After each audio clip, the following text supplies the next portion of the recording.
안녕하세요. 음악 트레이너와 기획자로 일하고 있는 음악 커뮤니케이터 가치입니다. 오늘은 NCT 위시의 이야기를 해보려고 합니다. この番組はカチカチカチカチの提供でお送りします。 NCT 위시는 작년에 한국에서 진행한 NCT 유니버스 라스타트라는 방송으로 결성이 되어서 2월 21일에 데뷔한 NCT의 서브그룹이자 SM의 첫 일본 현지화 보이그룹입니다. 한국인 2명, 일본인 4명으로 구성되어 있는 다국적 팀이죠. 일단 NCT는 대단한 사람들이죠. 이걸로 유명한데 NCT? NCT가 뭐야?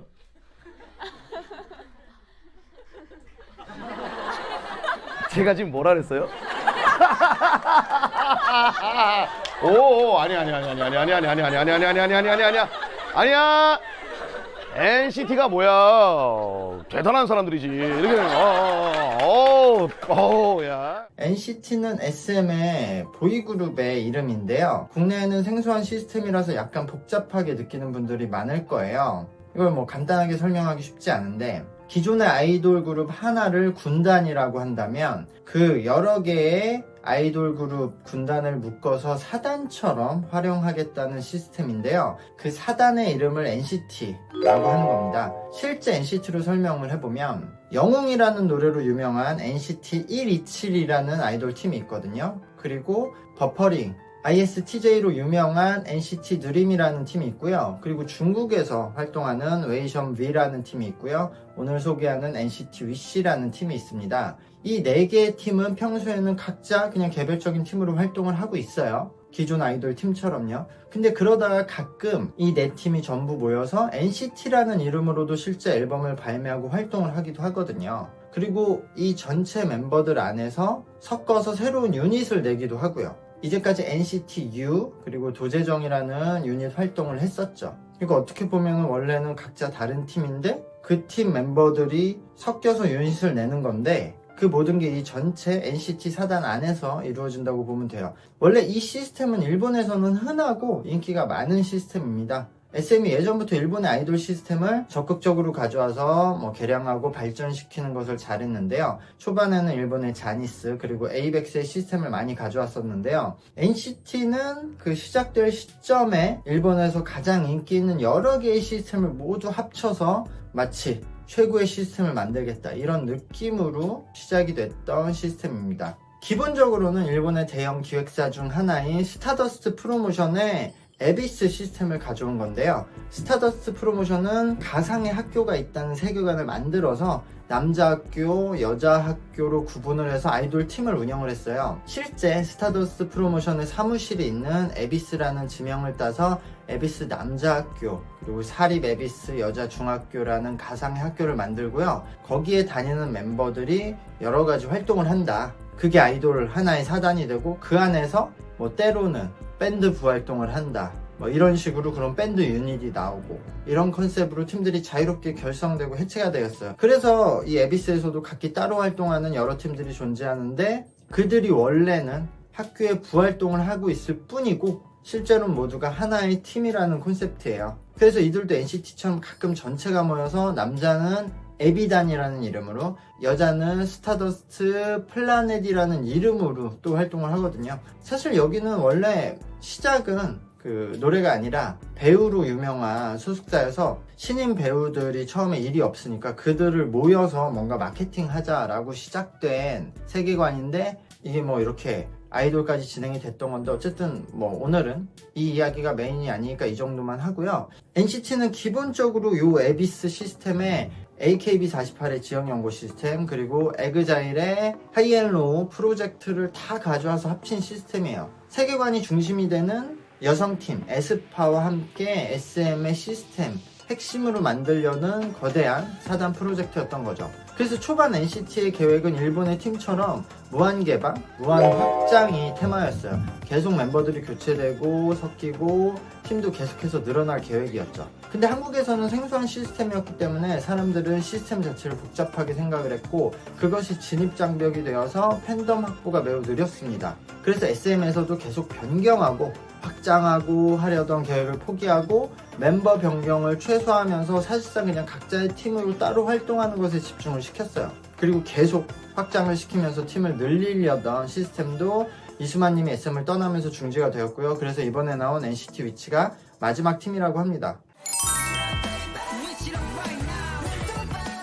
NCT 자체 세계관은 특별한 세계관은 없어요. 원래 SM의 모든 팀은 그 에스파의 광야 세계관으로 통일되려는 계획이었기 때문에 NCT가 세계관은 그 광야에서 활동을 하는 거고 시스템만 따로 돌아가는 건데요. 이게 아까 말한 에그자일이란 팀의 하이앤로우 세계관이죠. 그래서 어쨌든 NCT의 팀끼리 컨셉으로 따로 연결이 되는 건 없고요. 아까 말씀드렸듯이 NCT 위시도 NCT의 서브 그룹으로서 모든 멤버가 NCT의 소속 멤버가 되는 거예요. NCT 유닛 중에서 NCT U라는 유닛은 매번 다른 장르의 곡을 선정해서 그에 맞는 NCT 전체 멤버들 중에서 멤버가 바뀌면서 신곡을 내는 프로젝트인데요. NCT 위시 멤버들은 NCT 위시 팀 활동을 하면서 가끔 NCT 전체 활동을 또 하면서 NCT U의 유닛 활동도 하게 되겠죠.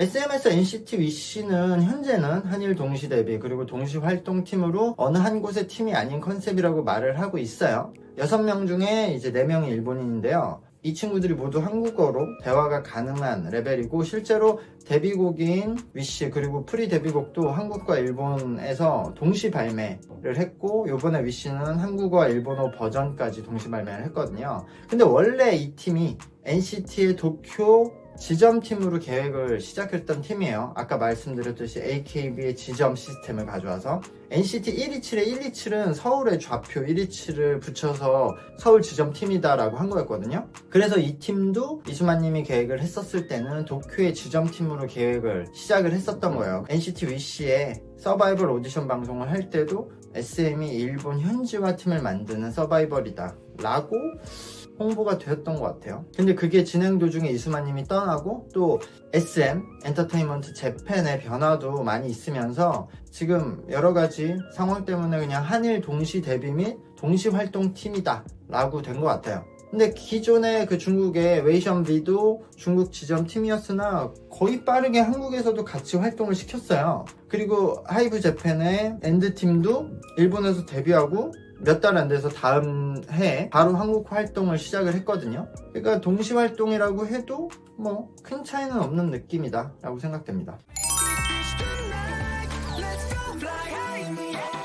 데뷔곡은 위시라는 곡인데요. SM에서 자주 작업을 했던 켄지님 이 포함돼서 외국 작곡가들이 참여를 한 곡이에요. 그러면서 SM의 남자 아이돌 분위기 그리고 최근 K-팝의 보이그룹의 그 분위기를 잘 담은 곡인데요. 그래서 들어보시면 에스파와 라이즈의 그 사운드 분위기 질감과 비슷해요. 이제 K-팝의 사운드는 진짜 전 세계 최고의 레벨로 올라왔다고 생각을 하거든요. 특히 베이스와 드럼 그리고 전자악기의 퀄리티가 진짜 전 세계 최상 레벨인데요. 그래서 이런 아이돌 노래를 좋아하지 않아도 K-팝을 좋아하지 않아도 이제는 K-팝 노래를 들을 수가 있다. 그냥 음악을 좋아하는 사람들, 악기를 좋아하는 사람들도. 근데 이 곡에서도 그런 최근 SM의 고품질 사운드를 그대로 느낄 수가 있습니다. 여기 NCT 드림의 느낌이 강한 그런 변칙적인 진행, 선명한 탑라인이 있는 곡이에요. NCT 드림은 믹스팝을 많이 하는 팀인데요. 어떻게 보면은 엠믹스보다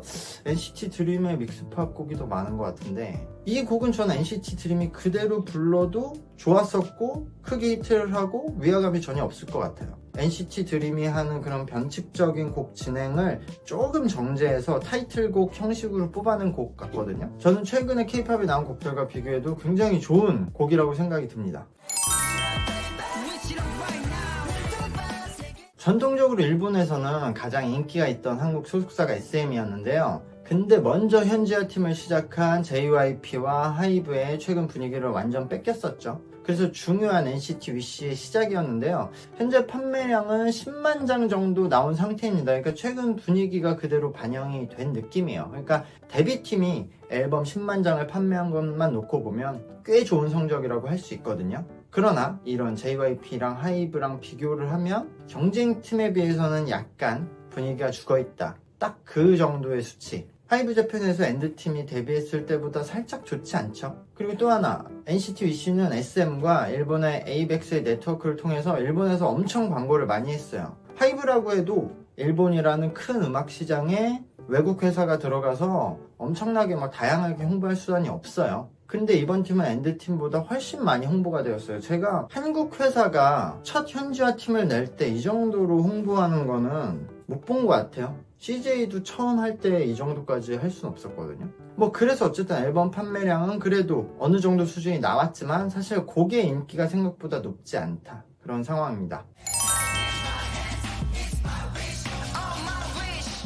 이제 데뷔한 팀이라서 멤버들의 개성들은 이제 팬들이 찾아보셔야겠지만 제가 보기에 요즘 한국에서 데뷔하는 남성 팀들이 댄스 실력이 엄청나게 뛰어난 것에 비해서 이 팀이 댄스는 장점이라고 하긴 어려울 것 같습니다. 그래도 그에 비해서 SM의 전통인 보컬 라인은 괜찮은 편이에요. 이 서바이벌 오디션 때 사실 보컬 라인 때문에 문제가 있었어요. 일본 참가자들이 노래를 못해서 한국 참가자들이 다 노래를 했는데 그것도 부족해서 방송 중간에 연습생을 추가하고 그런 해프닝이 있었는데 어쨌든 결과적으로 지금 한국 멤버 2명이 리드 보컬을 하고 있는데요. 다른 팀에 비해서 이 친구들도 뭐 뛰어나다라고 할 수는 없지만 SM의 보컬 라인에 들어갈 정도는 갖추고 나왔다라고 생각이 됩니다.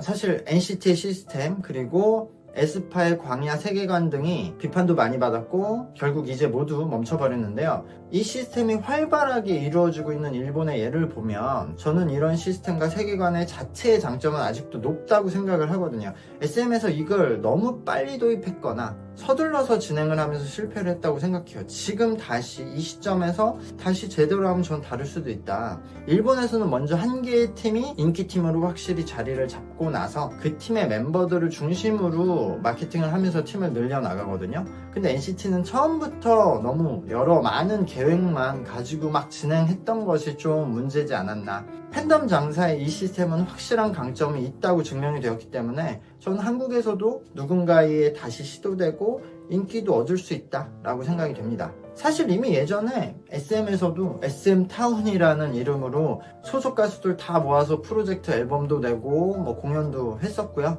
YG에서도 그 당시에 소속 가수들 모두 모으고 연습생까지 불러서 YG 패밀리라는 활동을 했고 이상민 님도 그런 거 따라서 그 당시에 브로스라는 프로젝트 팀 운영을 했었거든요. 그러니까 그런 것들을 좀 더 확장시키는 거라서 이 시스템 자체가 한국에서는 뭐 못 받아들인다 이런 거는 아니라고 저는 생각합니다.